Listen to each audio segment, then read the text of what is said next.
Hello there, and a huge welcome to this week's episode of Gina Gardner and Friends.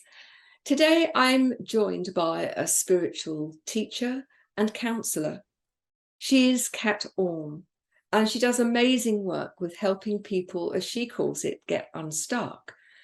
Self-actualization through communication is our theme of our discussion today, and she's worked with many people, helping them to get unstuck. So, Kat, a huge welcome. Thank you for joining me. Thank you. Thank you for having me. I'm excited to be here. So, come on, what's the story? How do you get to be a spiritual counselor and a spiritual educator? Well, how do I get to be? Or what's the story behind? The story is this: I'm in a place now that's the natural evolution of my life from where I began, right? But I'm at a place now where people come to me when they're stuck. That's what happens. That's where I am now, right? Those are the people who gravitate to me in the work that I do. They're stuck. They don't know how to move their lives forward. They don't know how to make connections with other people, or they want community and they don't know how to find it. So these are the people that I find myself working with. How did I get here? Following a similar path myself. Okay. Doing So do you the want to give us a bit more detail about that? Sure. I'm assuming you're asking me now for a brief bio of myself. Rather than a bio, just a little of your backstory, so people know how you are now helping other people. And I'm assuming that some of that's based on your own experience. So the important points I think of my backstory are I lost my mother at a very early age. And so my understanding of grief and loss is profound, and it formulary in a way in terms of who I am in the world. My mother was diagnosed when I was 7 with cancer, and then became sort of a spokesperson for the time that she was sick, for what it meant to have cancer, what it meant to be terminally ill. In the day and time where people told the patient that they were going to survive, and they told the spouse to go home and be prepared for their death. Like that was the best medicine had to offer in those days. So she became a poster child, a spokesperson for, no, that's not how we want to be treated. No, if you tell me that I have a terminal illness, I'm not going to just lay down and die. It gives me choices. And so we did a lot of work, even as children, with my mother around this. So when I came out the other side of it, all through my life, people who have experienced loss have always gravitated to me because I have things to offer. You talked earlier when we spoke the last time about wanting to give people things to take away from this. Absolutely. Right? One of the things that off the top I will suggest to anyone who's experiencing loss, particularly significant losses, a parent, a child, a caregiver that was really fundamental, is to relax and slow down. You will have the rest of your life to be without your mother, your spouse, your child, your dad. People come in our culture in particular, in the American culture, we come into it with an idea that we should hurry up. We should hurry up and grieve. We should get through it. We should get to a place where in a year or two, we're able to tell people, oh, you did it. Great. You've moved on. And, my experience at that young age was I didn't move on. My father remarried right away. My sister attached herself to the new person, the new mom, and I did none of those things. And 2 years later, I was still as lost in my grief as I had ever been. Only everyone around me was like, honey, why haven't you should be over this by now. Mm. And I wasn't. I'd had no support in those days. I had no idea what to do. What I know now is you don't have to be in a hurry, right? Grief has its ups and downs, it ebbs and flows, and it becomes a part of who you are.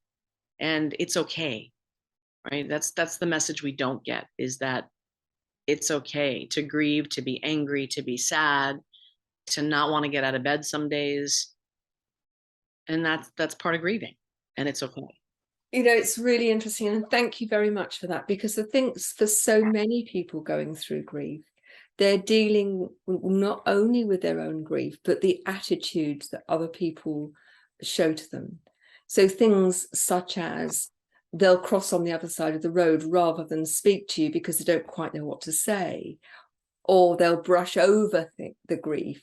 I can Yeah. remember a friend of mine being very, very upset when her father died, and she was a teacher, and she went back to school, and she'd been out for about 10 days, I think, between the death and the funeral. And when she went back, nobody mentioned it. It was as if nothing had happened. And I think that just compounded the grief, because there was a sense that I should be doing something different to how I'm doing. Yeah. And she struggled with that. Yes. This is a phenomenon I think that exists. I'm recently encountering it in a totally different area of life, which is uh, dealing with issues of race and minority, right? And homelessness and people who are in these marginalized places in our society, right? Yeah. And I think people with significant grief are also in a marginalized place in our society. And part of what's the most difficult is when others treat us like we don't exist, Yes. or treat people um, like they're not homeless, or a person of color, or a person of a different sexual orientation or gender identification, right? So we just, anything that's outside of the quote unquote norm, people want to act like isn't really happening. Yes. Right. And it's the quickest way to say to someone, I don't see you. It's an interesting one, because I think we often, generally speaking, when people are talking about grief, they talk about bereavement, that somebody has died and that they are grieving the loss of that person in their lives. But I think grief comes in so many forms. So, for example, when people are made redundant, they often will go through a grieving process of, who am I when I'm not being that particular job? And you've talked about homeless, or people who don't fit into a particular category that other people see as being their norm. And of course, their norm is only their norm. Everybody has their blueprint of what norm looks like, and it's very different for each of us. And I think that being aware that just because it's not the norm for you doesn't make it the norm for somebody else is so important. And instead of ignoring it and walking on the other side of the road, just saying, how are you doing? And being ready to listen, rather than how are you, and assuming okay is the stock answer and I don't want anything else but okay, I Yeah. think is such a powerful way of helping people. Yeah. And that brings us back to what it is that I do, right? Everybody that I work with, whether it's one-on-one counseling or in the education experiences that we have and run, it all starts with listening. Yeah. It all starts with, I listen. And when I say listen, I mean an open heart type of listening, where I listen not for what I'm going to say. I'm listening not to judge or figure anything out, but I'm just listening to hear you, Yes. whoever the you is. That is such a gift. And if everybody employed that gift, I often say to people, you've got 2 ears and 1 mouth for a reason. Yeah. If you listen twice as much as you talk, then I think life would be very different. Yes. I'm interested, do you find that very often people feel bound, almost caged by other people's expectations of how they should behave? I think that's some of it. I think I, when I think of the people that I've worked with, a lot of what it is the cages that we construct ourselves. I think we're good at that too. Yeah, based on, I work with people who have trauma in their backgrounds, and they've come out of those experiences with coping skills, the kinds of coping skills that helped them survive when they were there, Yes. but no longer serve them. So some of the experience is really hearing and listening to the pain, and listening to all of the disappointment that they've had and all of the trauma that they've experienced, and then walking up to, how is your coping mechanisms from then actually impeding your progress now, and what can you do, what can you engage in, Yes. to move forward. And some of it is just in the conversations that ensue from active listening, Yes. is just a peeling back of layers, a peeling back of creating. I worked with one person, a client once, who I literally went and spent a week with them.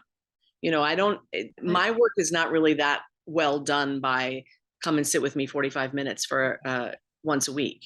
I do a little bit more hands-on. So I spent a week with them, and after some conversation, a lot of it's intuitive on my part. What we needed to do is I sat down with a notebook and I started with, okay, so tell me, you were born.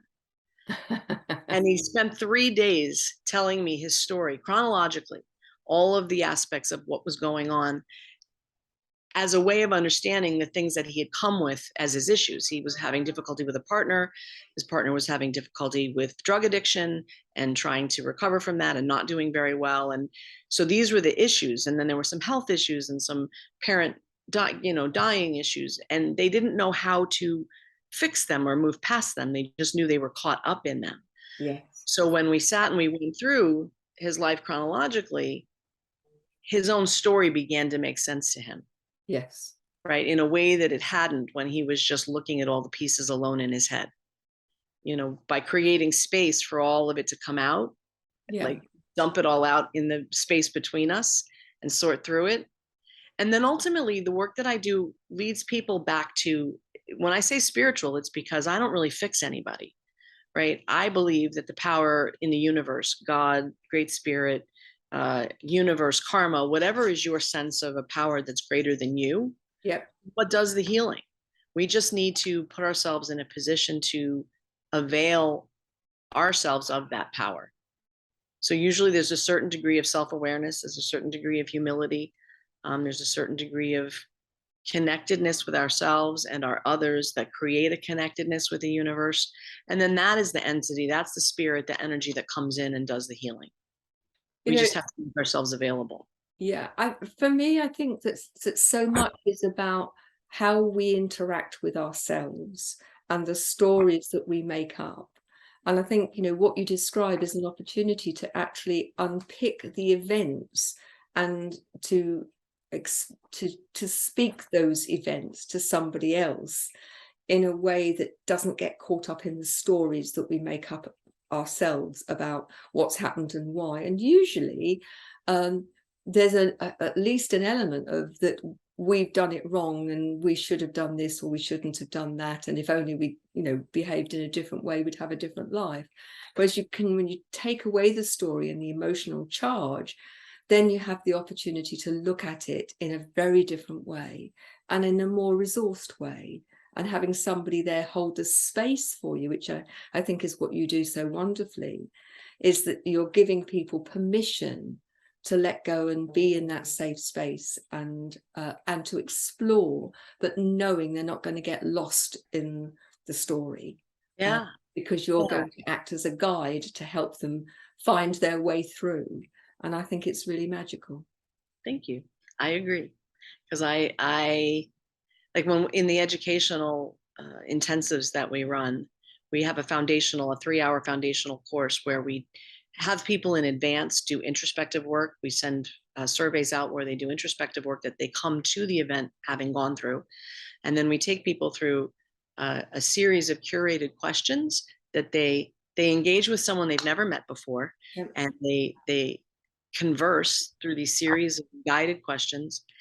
And they come out the other side of a 3-hour session of this feeling like, I am wow, what a connection with someone that I've never even met before. I feel closer to this person than I do with people who have been in my life for 5 or 10 or 20 years. That kind of feedback is so heartwarming to me because it lets me know that what we do genuinely impacts people. And they take these skills that we give them right here on the ground out from the weekend with them, able to make connections with people, able to have conversations that they didn't know how to have before. So educational level, I love doing that. And then of course, the one-on-one stuff is very gratifying because people get unstuck. Yeah. I mean, working with people, I think, is a huge privilege. And I feel really humbled that people trust and will come.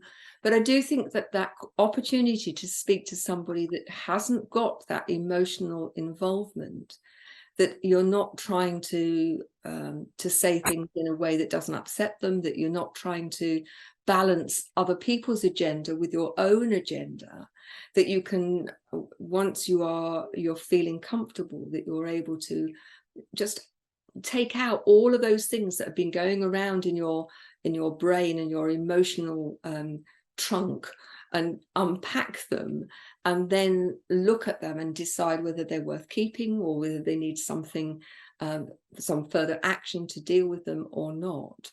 And I would think that, you know, after 3 hours, people come out feeling so much lighter, because they're not weighed down by the baggage that's been, you know, it's like dragging a portmanteau, isn't it, with a chain around your neck, your past, unless you deal with it. Yeah, or it lets you break through the fear that you have of really, we find the self-actualization comes from knowing who you are and then showing up and being able to describe that to someone else, right? Like getting in touch with who you really are, and then having the safety and freedom to just be that person in the presence of someone else, even someone you're just meeting. And like I said, we use these, there is such a thing as TMI. So we teach people not to just show up in new situations and go blip with everything that's true about them, right? Like I think that's really important, because yeah, you know, and ultimately, well, my view is that giving people the tools to recognize themselves and how they need to deal with themselves can mean that then they are able to operate very differently with other people. And instead of letting go of the stories that you were just talking about, absolutely, right? and instead of it being everybody else's responsibility to sort us out, then they're better resourced to be able to take ownership of their own story in a much more resourced way. Yeah, yeah. Just have options, see different ways of being in the world than you could see before. Absolutely. So I'm talking to Kat Orme, and we've been talking about self-actualization and being able to become unstuck, being able to move forward. And I'd like to spend just a few minutes in terms of what you see as the importance of having some momentum rather than being stuck in our lives, and how you help people to actually create some momentum within their lives. That's a really good question. I find momentum comes from clarity. Mm-hmm.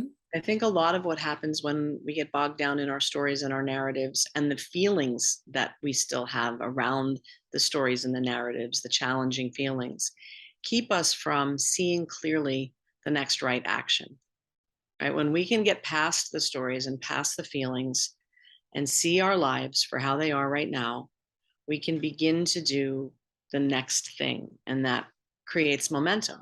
Another another client I worked with came from a terrible background, terrible trauma that centered in some ways around the dinner table.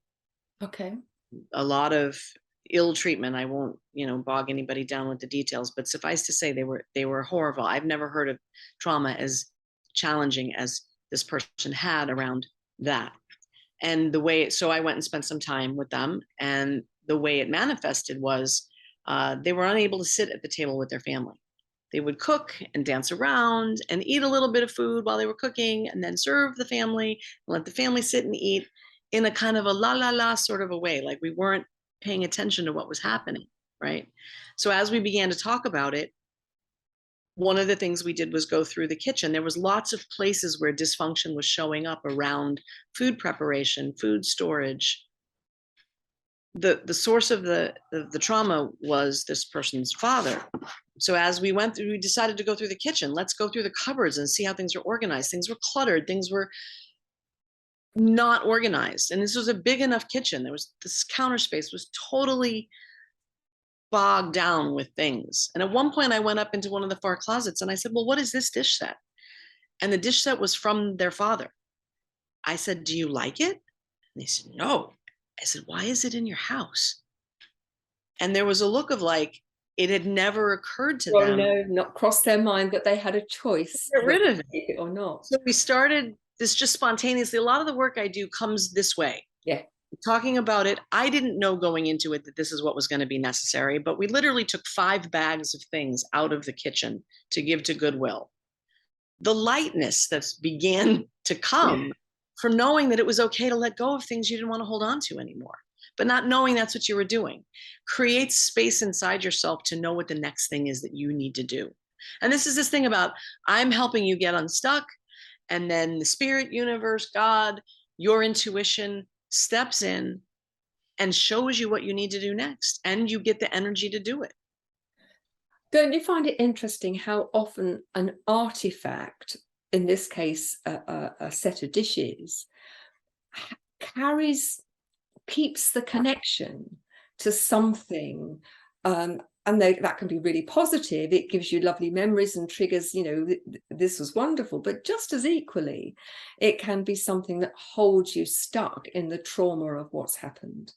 And I find it quite interesting how initially people are quite loath to recognize the connection and to let it go, because in letting it go, in some ways, we're moving into scary new territory where we haven't got that